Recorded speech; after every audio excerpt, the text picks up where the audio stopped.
Hello, and welcome back for day 133. Today we will be reading from 2 Samuel 13 and 14, Psalms 127, and John chapter 3 verses 19 through 36. 2 Samuel chapter 13. And it came to pass after this, that Absalom, the son of David, had a fair sister, whose name was Tamar, and Amnon, the son of David, loved her. And Amnon was so vexed, that he fell sick for his sister Tamar, for she was a virgin. And Amnon thought it hard for him to do anything to her. But Amnon had a friend whose name was Jonadab, the son of Shimeah, David's brother. And Jonadab was a very subtle man. And he said unto him, Why art thou, being the king's son, lean from day to day? Wilt thou not tell me? And Amnon said unto him, I love Tamar, my brother Absalom's sister. And Jonadab said unto him, Lay thee down on my bed, and make thyself sick. And when my father cometh to see thee, say unto him, I pray thee, let my sister Tamar come, and give me meat, and dress the meat in my sight, that I may see it, and eat it at her hand. So Amnon lay down, and made himself sick. And when the king was come to see him, Amnon said unto the king, I pray thee, let Tamar my sister come, and make a couple of cakes in my sight, that I may eat at her hand. Then David sent home to Tamar, saying, Go now to thy brother Amnon's house, and dress him meat. So Tamar went to her brother Amnon's house, and he was laid down. And she took flour, and kneaded it, and made cakes in his sight, and did bake the cakes. And she took a pan, and poured them out before him, but he refused to eat. And Amnon said, Have out all men from me. And they went out every man from him. And Amnon said unto Tamar, Bring the meat into the chamber, that I may eat of thine hand. And Tamar took the cakes which she had made, and brought them into the chamber to Amnon her brother. And when she had brought them unto him to eat, he took hold of her, and said unto her, Come lie with me, my sister. And she answered him, Nay, my brother, do not force me, for no such thing ought to be done in Israel. Do not thou this folly. And I, whither shall I cause my shame to go? And as for thee, thou shalt be as one of the fools in Israel. Now therefore, I pray thee, speak unto the king, for he will not withhold me from thee. Howbeit, he would not hearken unto her voice, but, being stronger than she, forced her, and lay with her. Then Amnon hated her exceedingly, so that the hatred wherewith he hated her was greater than the love wherewith he had loved her. And Amnon said unto her, Arise, be gone. And she said unto him, There is no cause. This evil in sending me away is greater than the other that thou didst unto me. But he would not hearken unto her. Then she called his servant that ministered unto him, and said, Put now this woman out from me, and bolt the door after her. And she had a garment of divers colors upon her, for with such robes were the king's daughters that were virgins apparelled. Then his servant brought her out, and bolted the door after her. And Tamar put ashes on her head, and rent her garment of divers colors that was on her, and laid her hand on her head, and went on crying. And Absalom her brother said unto her, Hath Amnon thy brother been with thee? But hold now thy peace, my sister, he is thy brother. Regard not this thing. So Tamar remained desolate in her brother Absalom's house. But when King David heard of all these things, he was very wroth. And Absalom spake unto his brother Amnon, neither good nor bad, for Absalom hated Amnon, because he had forced his sister Tamar. And it came to pass after 2 full years, that Absalom had sheep shearers in Baal-hazor, which is beside Ephraim. And Absalom invited all the king's sons. And Absalom came to the king, and said, Behold now, thy servant hath sheep shearers. Let the king, I beseech thee, and his servants, go with thy servant. And the king said to Absalom, Nay, my son, let us not all now go, lest we be chargeable unto thee. And he pressed him, howbeit he would not go, but blessed him. Then said Absalom, If not, I pray thee, let my brother Amnon go with us. And the king said unto him, Why should he go with thee? But Absalom pressed him, that he let Amnon all the king's sons go with him. Now Absalom had commanded his servants, saying, Mark ye now, when Amnon's heart is merry with wine, and when I say unto you, Smite Amnon, then kill him, fear not. For not I commanded you? Be courageous, and be valiant. And the servants of Absalom did unto Amnon as Absalom had commanded. Then all the king's sons arose, and every man gat him up upon his mule, and fled. And it came to pass, while they were in the way, that tidings came to David, saying, Absalom hath slain all the king's sons, and there is not one of them left. Then the king arose, and tare his garments, and lay on the earth, and all his servants stood by with their clothes rent.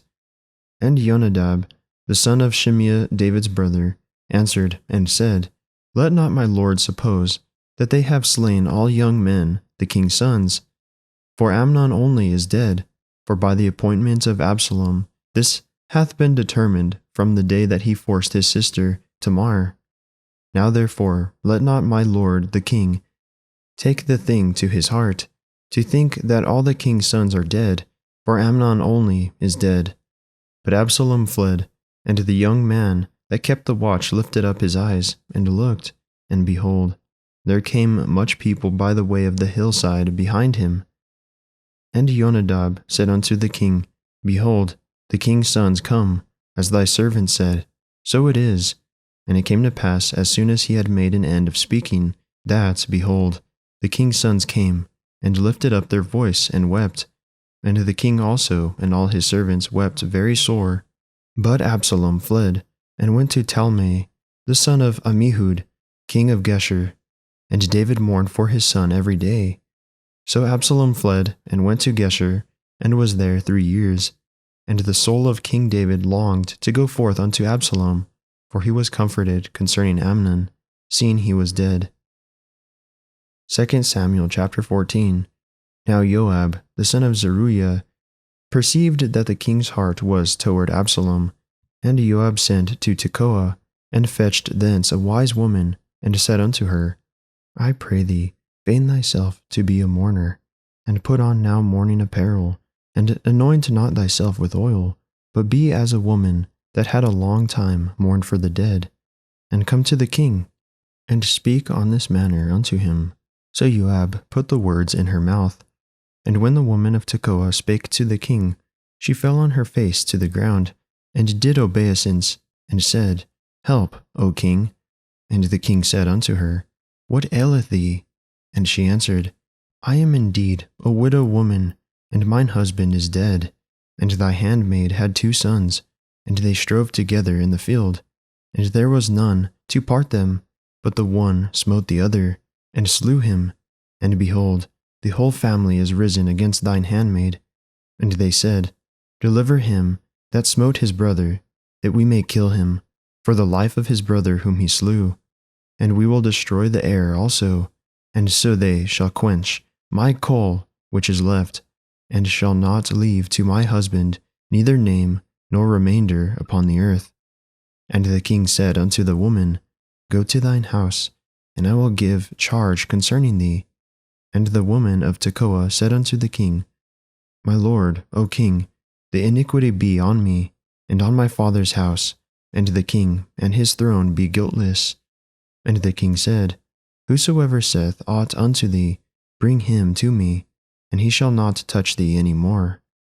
Then said she, I pray thee, let the king remember the Lord thy God, that thou wouldest not suffer the revengers of blood to destroy any more, lest they destroy my son.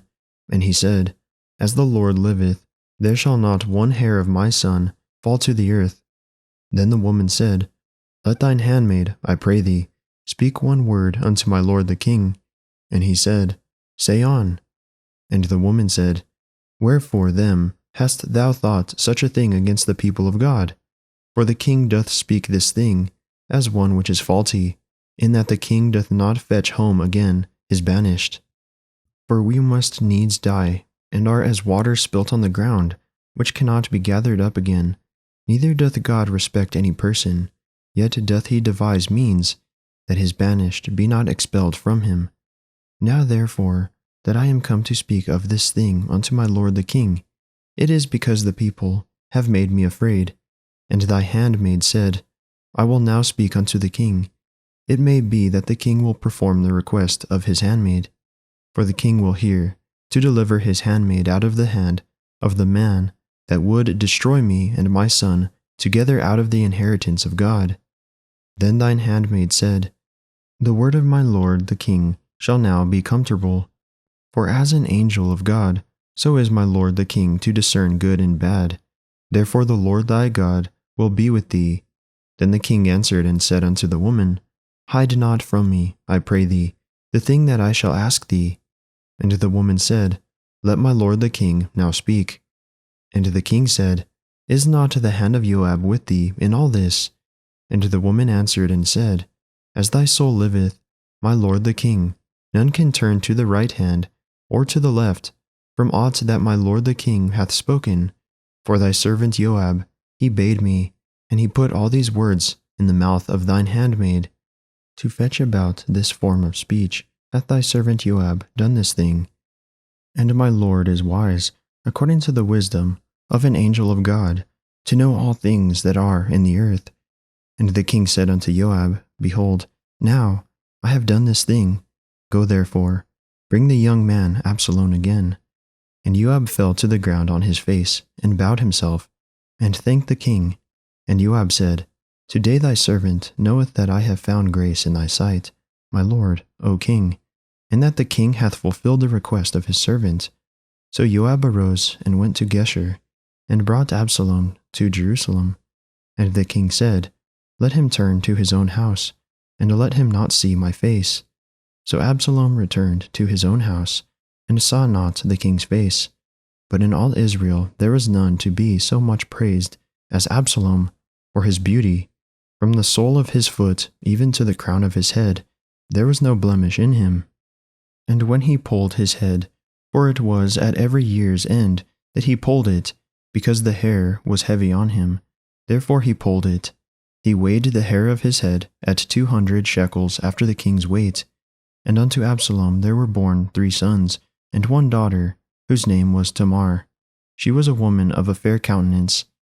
So Absalom dwelt 2 full years in Jerusalem, and saw not the king's face. Therefore Absalom sent for Joab, to have sent him to the king, but he would not come to him. And when he sent again the second time, he would not come. Therefore he said unto his servants, See, Joab's field is near mine, and he hath barley there. Go and set it on fire. And Absalom's servants set the field on fire. Then Joab arose and came to Absalom unto his house, and said unto him, Wherefore have thy servants set my field on fire? And Absalom answered Joab, Behold, I sent unto thee, saying, Come hither, that I may send thee to the king, to say, Wherefore am I come from Geshur? It had been good for me to have been there still. Now therefore let me see the king's face. And if there be any iniquity in me, let him kill me. So Joab came to the king and told him, and when he had called for Absalom, he came to the king and bowed himself on his face to the ground before the king. And the king kissed Absalom. Psalms 127, a song of degrees for Solomon. Except the Lord build the house, they labored in vain that built it. Except the Lord keep the city, the watchman waketh but in vain.